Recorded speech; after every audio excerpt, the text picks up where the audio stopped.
Hello guys, നമ്മളിനി കണ്ടുകൊണ്ടിരിക്കുന്നത് 2018 model standard ബുള്ളറ്റാണ് കാണുന്നത്. സ്റ്റാൻഡേർഡ് 350 ആണ് ഈ കാണുന്നത്. അത്യാവശ്യം നല്ല നീറ്റ് ആൻഡ് ക്ലീൻ ആയിട്ടുള്ള കണ്ടീഷനായിട്ടുള്ള വണ്ടിയാണ്. ടാങ്ക് ഫുൾ ബ്ലാക്ക് ആക്കിയതാണ് കസ്റ്റമർ. അതുപോലെ തന്നെ എൻജിൻ സൈഡൊക്കെ ആണെങ്കിലും നല്ല നീറ്റ് ആൻഡ് ക്ലീൻ ആണ്. സൗണ്ട് നിങ്ങൾക്ക് കേൾക്കുന്നുണ്ടെന്ന് ഞാൻ പ്രതീക്ഷിക്കുന്നു. സ്റ്റാർട്ട് ചെയ്തിട്ടിരിക്കുകയാണ്. സ്റ്റാർട്ട് ചെയ്ത് കാണിക്കുന്ന വീഡിയോ ഒക്കെ നമ്മൾ യൂട്യൂബിൽ പോസ്റ്റ് ചെയ്തിട്ടുണ്ട്. ഡീറ്റെയിൽ ആയിട്ടുള്ള കാണണമെന്നുണ്ടെങ്കിൽ ജസ്റ്റ് ഒന്ന് യൂട്യൂബ് ചാനൽ നമ്മുടെ പേജിൽ കിടപ്പുണ്ട്, അതൊന്ന് ജസ്റ്റ് ഒന്ന് വിസിറ്റ് ചെയ്യുക. അതിനകത്ത് ഫുൾ വീഡിയോ കാണുക. ആവശ്യക്കാരാണെങ്കിൽ നമ്മളെ കോൺടാക്ട് ചെയ്യുക. അതുപോലെ തന്നെ നമ്മൾ കോൺടാക്ട് ചെയ്യുന്ന നമ്പർ സ്ക്രീനിൽ കൊടുത്തിട്ടുണ്ട്, അതുപോലെ തന്നെ ഡിസ്ക്രിപ്ഷനിൽ കൊടുത്തിട്ടുണ്ട്.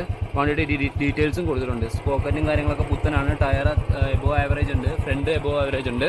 അതുപോലെ തന്നെ വണ്ടി ആകപ്പാടെ ഓടിയിട്ടുള്ള കിലോമീറ്റർ എന്ന് പറയുന്നത് 60,000 കിലോമീറ്റേഴ്സ് മാത്രമാണ്. അപ്പം അടുത്ത വീഡിയോയിൽ കാണാം. വണ്ടി സംബന്ധമായ വീഡിയോസൊക്കെ ഇതിനകത്ത് പോസ്റ്റ് ചെയ്യുന്നതാണ്. നിങ്ങൾ ഫസ്റ്റ് ആയിട്ടാണ് കാണുന്നതെങ്കിൽ ജസ്റ്റ് ഒന്ന് ഫോളോ ചെയ്ത് നമ്മുടെ കൂടെ കൂടുക. അപ്പോൾ അടുത്തൊരു വീഡിയോ കാണാം. അതുവരെ ബൈ ബൈ.